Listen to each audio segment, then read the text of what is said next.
Hello, everybody, and welcome to your first of many tactical videos. In this video, what we're going to go over is the formation that we use, each of the positions in that formation, and the responsibilities and duties of those positions. So, without wasting any time, at this level, we play 7v7. So, 7 people on the field, including the most important position, which is the goalkeeper. In front of the goalkeeper, we have the center defender, also known as the center back. Then over here, we have our right defender, also known as a right back or a right wing back or a full back. Right? So a right defender, right back, right wing back, right full back. Of course, in the name of being symmetrical. On the other side, we have our left defender, our left back, our left wing back, our left full back. In front of them, we have our left center mid, and we have our right center mid. And then our favorite local celebrity, the guy who scores all the goals, is the striker, the forward, the center forward, whatever you would like to call him. This formation looks kind of like a Christmas tree, and we will call it a 1-3-2-1.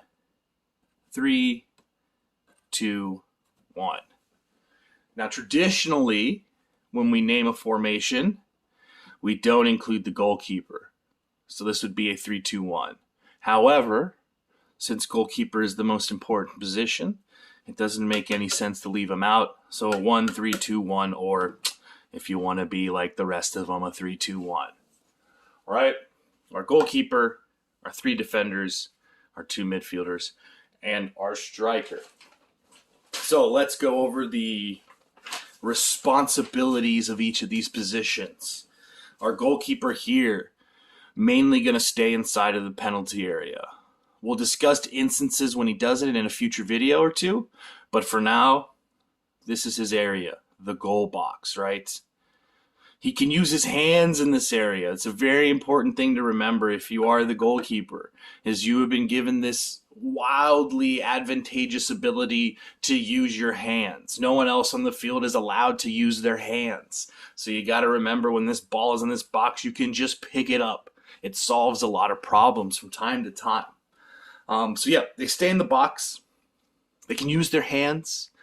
Their main duty, of course, is to keep the goal, as the name would suggest. So they're going to try to save the opponent's shots.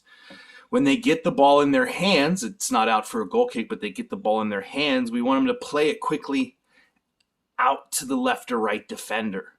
We'll discuss, in goalkeeper training throughout the season with whoever the goalkeeper is, when we want to play it quickly and where we want to play it quickly. But we do want them to pick the ball up and then quickly try to play the ball so that we can counterattack. When we're defending corner kicks or dead ball situations, it's this guy's duty to organize the team. Who should he mark? Where should he be? Who should he mark? Are there players in the box or around me that need to be marked that are unmarked that these 2 guys need to come back and drop and help out with? That's what this guy's duty is on the dead ball, specifically corner kicks. In one-on-one situations, this guy needs to be brave, dive at the feet, pick the ball up, scare the striker, make him not want to come on a one-on-one ever again in the game. And then last but not least, one of the more underlooked duties for this guy is a lot of the time the goalkeeper is without anything to do. The ball's up the field or the ball's with the defenders in front of them, and we have possession. And so one of the things that this guy can do is watch the game and see things for his teammates that they maybe cannot see. For instance, maybe this guy's over here looking for a pass, and we've got this guy wide open over here. The goalkeeper might yell, "Switch!" We need him to watch the game and communicate to our teammates because, once again, sometimes this guy is standing there with not much to do, so might as well find something to do. Communicate with the team. So that's the goalkeeper. Again, most important position on the pitch, because Boys and parents, the secret to soccer is if you don't concede goal, you can't lose. You might not win the game, but if you don't let a ball go into the back of your net, you cannot possibly lose the match. It is an impossibility. Think about it for as long as you want. You'll never find a way to lose a game without being scored on. All right, so let's move forward to this guy right here, the center defender. This guy is going to stay back most of the time. We want this guy to be the furthest back. He is basically the goalkeeper's best bud, and he's going to protect him from any danger that might come his way. This is our last line of defense. So when the rest of the team moves up the field and goes into the opponent's half to create opportunities and score, this guy's never going to go much further than the halfway line. We want him to stay back and be ready in case the other team breaks out with the ball. So there's someone there to slow them down or stop them, and they aren't just going to run right at our goalkeeper and towards our goal. Of course, in that regard, this guy's going to try to stop and block shots. When the ball's in front of our goal area and in front of our goal, they're going to be hunting it down and trying to win it back. Once they get the ball, just like the goalkeeper, we want quick passes out wide to our wide defenders so that we can move up the field quickly and go and counterattack. And this is the most important part. If this guy gets the ball anywhere near this goal, we are not wasting any time or any thought about where that ball needs to go. It needs to go away from the goal. Not into the center areas, but as quick as we can, let's get that ball away from the goal. If I'm tracking back and I win the ball here, I don't want to turn around, take my time, think about, no. I'm turning outside and away from the goal as quickly as possible. So that's the center defender or the center back, furthest defender back, last line of defense, trying to win the balls in front of the box, trying to block the shots in the central area, and then quickly getting the ball and playing it out wide and away from our goal. Next, we have the fullbacks, the wing backs, the outside backs, the left and right defender. So these guys have similar jobs. They're just on opposite sides of the field. And for these two guys, what I want them to remember is an imaginary line down the center of the field. We're going to be shifting over when we need to, but we don't want the right defender going all the way over here because then we have no one over here defending. And similarly, we don't want the left defender going all the way over here so there's no one over there. An imaginary dotted line down the center of the pitch. This guy can come over here if these two are shifting over, but he's not going to come all the way flying over. He's going to wait here. And similarly, the other way, if these two shift over here, then this guy can come shoom, but he's not going to cross that center line. All right? They occupy the wide spaces. And that's all the way up and down the field, both attacking and defending. These guys have similar work to do as the midfielders. There's a lot of work to do. But they occupy these wide spaces, the wings, the flanks, as we like to call them in soccer. These guys support the attack, meaning they come up in the wide spaces. And we'll do future videos where we talk about the positioning of these two guys when we're in attack. But they come up and help the attack. And similarly, when we lose the ball, they're tracking back and getting back into position, helping to defend. They help defend our goal, of course, when we're in our own half. And I'll do another video of what the shape should look like when we're in our own half. But basically, we'll be compact, and they'll be back helping to defend when we have the ball in our own half. When we win the ball in our own half, remember, the goalkeeper and the center defender are going to look to play these guys the balls, and then we want them to quickly up the pitch, whether that's a dribble, whether that's a pass into space, whether that's a pass to the striker. It's quickly up the pitch. The longer we take on the ball, the more likely the opponent is to come and take it from us. And if any of these two or even these four lose the ball in this area, guess where we are? Right in front of our goal, conceding chances. So quickly up the field for these guys. Again, that means passing the ball, or if there's space in front of them, they're going to dribble into that space. When we are up the field in the opposition's half and we lose the ball, they're going to get back into position, but they are going to look to win the ball in the opposition's half.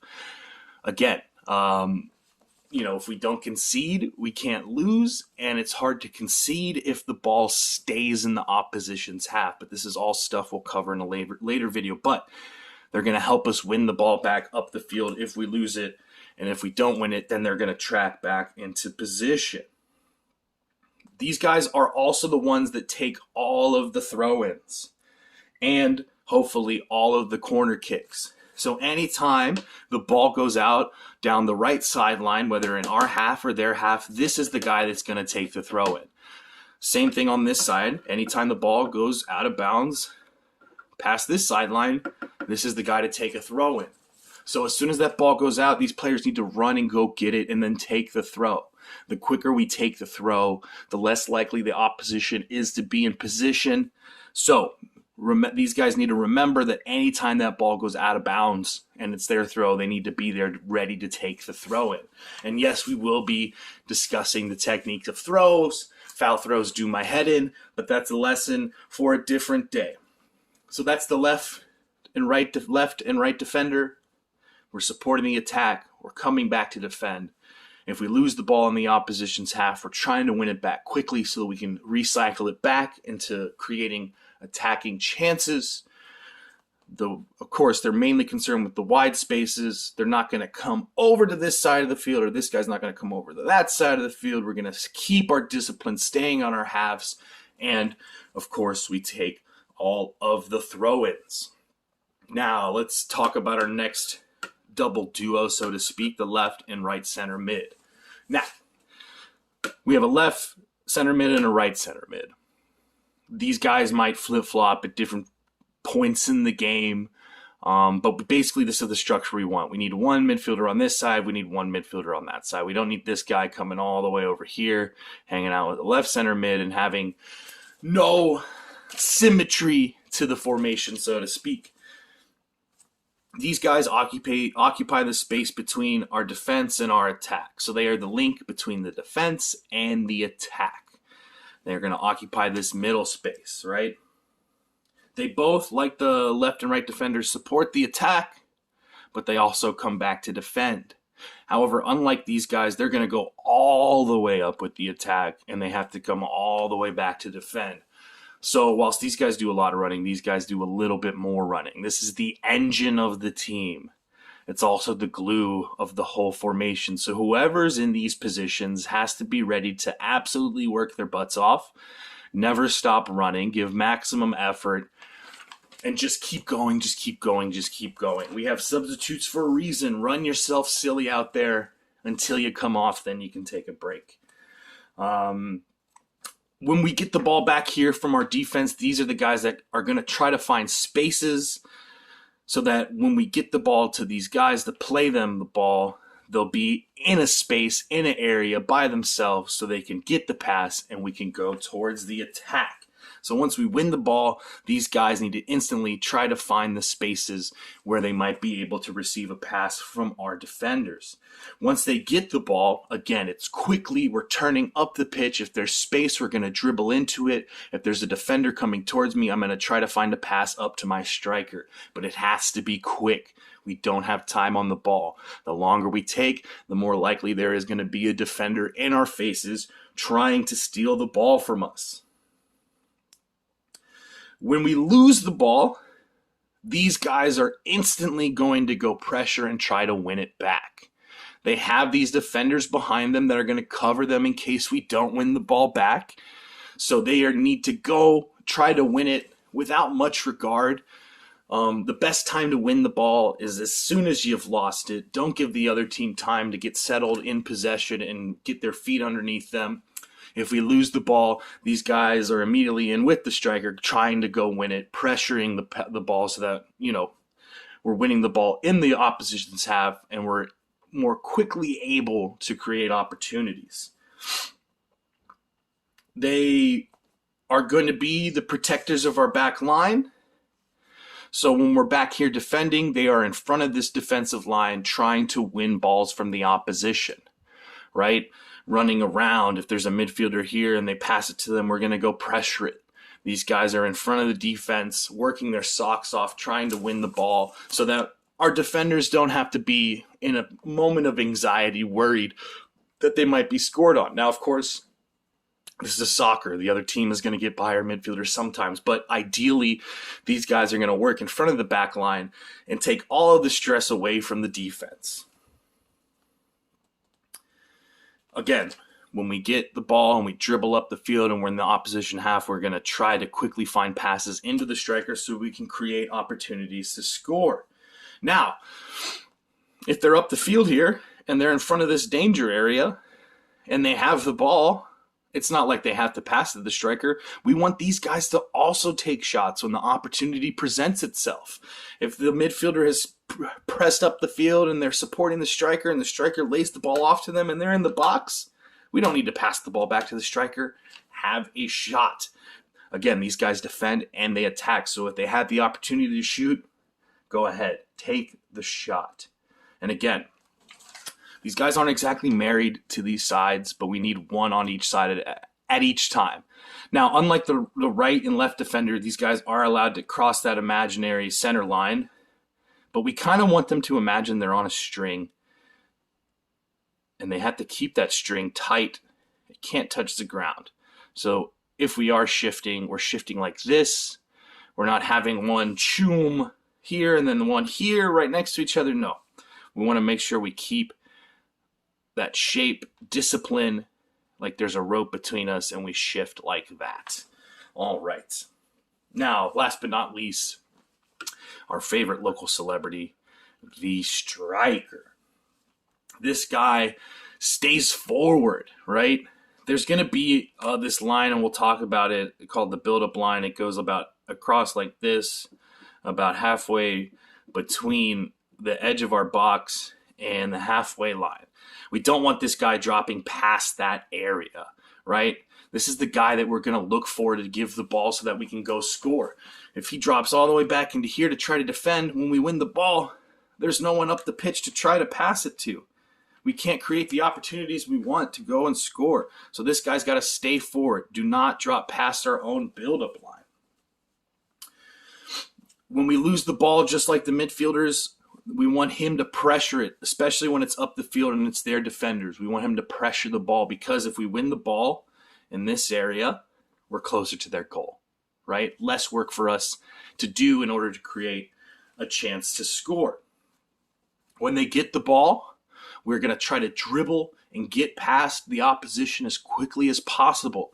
If we are met with a brick wall of the opposition's defense, we're going to look for passes and then get open again to try to score.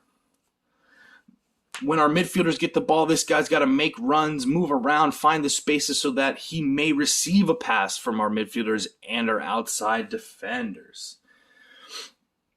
And of course, once this guy gets into the danger area, we want them to have shots. We want them to score the goals. And that, my friends, is about as much as I need to give to you with this video. This is our formation. Remember, it is the 1-3-2-1. We're playing 7v7. Remember, this 1 doesn't always have to be there. It would normally be called a 3-2-1, but since the goalkeeper is the most important position, it's only right we include them. The goalkeeper, the center defender / center back. We have our right defender, our left defender. They are also called wing backs. They are also called full backs. They are also called the right back and the left back. We have our left center mid. We have our right center mid. And we have our striker.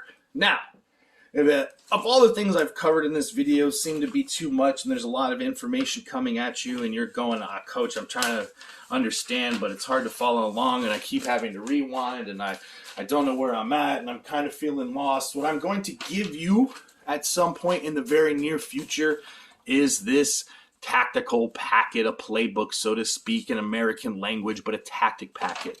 It's going to have all of the information on the duties of all the players. Of course, everyone here, try our hardest, never give up, right?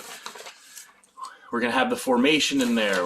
We're going to have different lines of where we track back and go forward. We're going to have what we look like defending, and I will make a video to accompany this crazy drawing. What it looks like when we're attacking and the transitional lines, what we do on opposition goal kicks, both sides, what we do on our own goal kick, and some heat maps for positioning. So if anything that is going on in this video has gone over your head, you'll be getting this tactical packet, and you can always watch it back with the packet in hand to get a better understanding. And so I think that's a good place to stop without giving you too much information. There's our formation. That's how we do it. Until next time, it's been another wonderful tactical video from yours truly, Coach Jordan. Go on, you Raiders.